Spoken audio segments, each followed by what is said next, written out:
একদিন বিশ্বনবী বললেন, বান্দার কোনো হক আল্লাহ কোনোদিন ছেড়ে দেয় না। আল্লাহর হক আল্লাহ মাফ করে, বান্দার হকের মাফ নাই। যদিও আমি নবী, আমার উপর যদি কোনো হক থাকে বলো, আমি দিয়ে দেব। কোন সাহাবী দাঁড়ায় না। এক সাহাবী দাঁড়িয়ে বলল, নবী, যুদ্ধের ময়দানে চাবুক চালানোর সময়, লাঠি চালানোর সময় এক কাফেরকে মারতে যে আপনার লাঠির বাড়ি আমার পিঠের মধ্যে পড়েছে। আপনি যেহেতু এই কিসাসটা আদায় করতে চান, আপনার পিঠে আমি লাঠির বাড়ি মেরে এটারে শোধবোধ করে দিতে চাই। সাইয়েদনা ওমরে ফারুক হাতের জামা এরকম করতে শুরু করছে, আয় এদিকে আয়, তোরে শোধবোধ করাই। বিশ্বনবী বললেন, ওমর রাখো, এটা বান্দার হক, মিটাতে দাও। বিশ্বনবী বললেন, আসো, তুমি এসে আমার পিঠে লাঠি দিয়ে চাবুক দিয়ে বাড়ি মারো। সাহাবী বলে, ও নবী, তখন দুর্ভিক্ষের সময়ের যুদ্ধ ছিল, আমাদের গায়ে জামা ছিল না। যখন আপনি আমার চাবুকটা পিঠের মধ্যে মেরেছেন, আমার পিঠে তখন জামা ছিল না। আপনি যদি যথা নিয়মে কিসাসটা আদায় করতে চান, আপনার জামাটা খুলেন, খালি পিঠের মধ্যে বাড়িটা মার। এবার আর ওমরে ফারুককে ধরে কে? এদিকে আয়, তোরে দেখাইতেছি। বিশ্বনবী বললেন, ওমর থামো, মারতে দাও। বিশ্বনবী উনার জুব্বাটা উপরের দিকে উঠালেন, পিঠের মধ্যে বাড়ি দেওয়ার জন্য ওই সাহাবীকে ডাকলেন। ওই সাহাবী বিশ্বনবীকে পিছন দিক থেকে জড়িয়ে ধরে ওই মোহরে নবুয়তের মধ্যে চুমু দিয়ে ফেলেছে। সাহাবী বললেন, নবী গো, এই নাটক করার জন্য আপনি আমারে মাফ করে দিয়েন। আপনি বিশ্বনবী, উদম গায়ে আপনারে দেখা যায় না, খালি গায়ে আপনারে দেখা যায় না। শুনেছি আপনার পিঠের মধ্যে মোহরে নবুয়ত আছে। অনেক দিনের সাধনা, জল্পনা কল্পনা, আপনার মোহরে নবুয়তে আমার ঠোঁটটা আমি লাগাবো। আপনার মোহরে নবুয়তের মধ্যে আমার ঠোঁটটা লাগিয়ে আমার ঠোঁটটারে আমি জাহান্নাম থেকে পরিত্রাণ করাবো। এজন্য প্ল্যান প্রোগ্রাম করে এতক্ষণ আপনার জামাটা খুলতে বলেছি।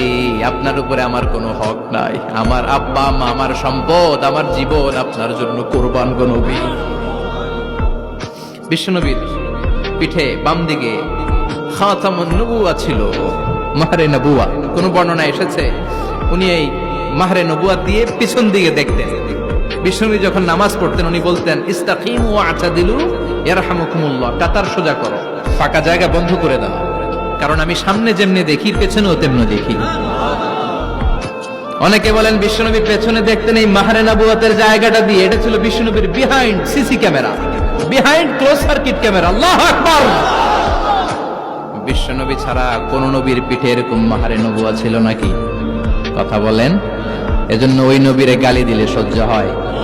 কথা বলেন, সহ্য হয়? আবিয়াদুল ইবতাইন, বগল ছিল শুভ্র সাদা। আমাদের বগল কি সাদা? দুর্গন্ধ, কুৎসিত, কালো, তাই না? বিশ্বনবীরটা কালো? কথা কম, শুভ্র সাদা। আমরা দোয়া করি এভাবে। বিশ্বনবী মাঝে মাঝে দোয়া করতে করতে বৃষ্টির জন্য যখন দোয়া চাইতেন, আরাফার ময়দানে যখন দোয়া চাইতেন, দোয়া করতে করতে হাতটারে উপরের দিকে করতেন। বিশ্বনবী মাঝে মাঝে আবেগের চোটে এইখান থেকে হাতটা এই জায়গায় নিয়ে যেতেন। সুবহানাল্লাহ। বিশ্বনবী যখন হাত আবেগের চোটে উপরের দিকে উঠাতেন, বিশ্বনবীর বগল দেখা যেত। সাহাবারা বলতেন, হাত্তা ইউরা বায়াদু ইবতাইহি, এই সুযোগে আমরা দেখতাম ওনার বগলটা ধবধবে সাদা, কোনো দাগ ছিল না। মুস্তাওয়াল জাবিন, প্রশস্ত ললাট ছিল। আসাম্মুল আনফ, খাড়া নাক ছিল। বিশ্বনবীর নাক কিন্তু বোচা ছিল না। এরকম চ্যাপটা নাকরে আপনারা কোম্পানিগঞ্জে কি বলেন? বিশ্বনবীর নাক এই চাকমা স্টাইলে নাক ছিল না, খাড়া ছিল, খাড়া নাক ছিল। সুবহানাল্লাহ পড়া। মুফাল্লিজুল আসনান, দাঁতগুলো ছিল পরিপাটি।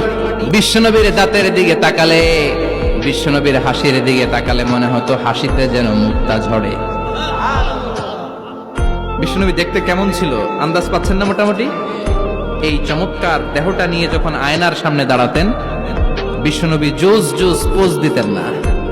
এখনকার ছেলেপেলেরা বলে আয়নার সামনে দাঁড়াইয়া দেই জোস জোস পোজ, আচ্ছা না নাই? বিশ্বনবী জোস জোস পোজ দিতেন না। বিশ্বনবী আয়নার সামনে দাঁড়িয়ে বলতেন, আল্লাহুম্মা হাসানতা খালকি ফাহসিন খুলুকি, ও আল্লাহ, আমার চেহারাটা যেমনি আপনি সুন্দর বানিয়েছেন, আমার হৃদয়টারেও সুন্দর করে দেন। What a attitude, what an attitude! কি অ্যাটিটিউড ছিল ওনার! আমরা আয়নার সামনে সেজে পড়ে দাঁড়ালে চুলকে সাইজ করি, পাং করি, স্টাইল করে ডিজাইন করি। বিশ্বনবী সুন্দর চেহারাটা নিয়ে যখন আয়নার সামনে দাঁড়াতেন বলতেন, আল্লাহ আমার চেহারাটা যেমনি সাদা হৃদয়টারেও সাদা করে দেন। কিছু মানুষ আছে চেহারা সাদা হৃদয় কালো, আছে না নাই? কিছু মানুষ আছে চেহারাটা কুচকুচে কালো অন্তরটা সাদা, এমন মানুষও আছে না নাই? বিশ্বনবীর ভেতরও সাদা বাহিরও সাদা, সুবহানাল্লাহ। আর এই সুন্দর সাদা দেহ নিয়ে আয়নায় দাঁড়িয়ে পড়তেন, আল্লাহ চেহারা যেমনি সুন্দর চরিত্রটাও সুন্দর করে দেয়। এজন্য আয়নার সামনে দাঁড়িয়ে এই দোয়ার দরকার আছে না নাই? পড়তে রাজি আছেন? মনে থাকবে না মাহফিল শেষ ভুলে যাবেন? মনে থাকবে? আয়নার সামনে আপনি যখন দাঁড়াবেন, আপনার স্ত্রী যখন দাঁড়াবে, আপনার বাচ্চারা যখন দাঁড়াবে, বলে দিবেন বাবা আয়নার সামনে দাঁড়ানোর দোয়া পড়ো। কত অসাধারণ দোয়া! পড়েন আওয়াজ করে আমার সাথে, আল্লাহুম্মা হাসসানতা খালকি ফাআহসিন খুলুকি, আল্লাহুম্মা হাসসানতা খালকি ফাআহসিন খুলুকি।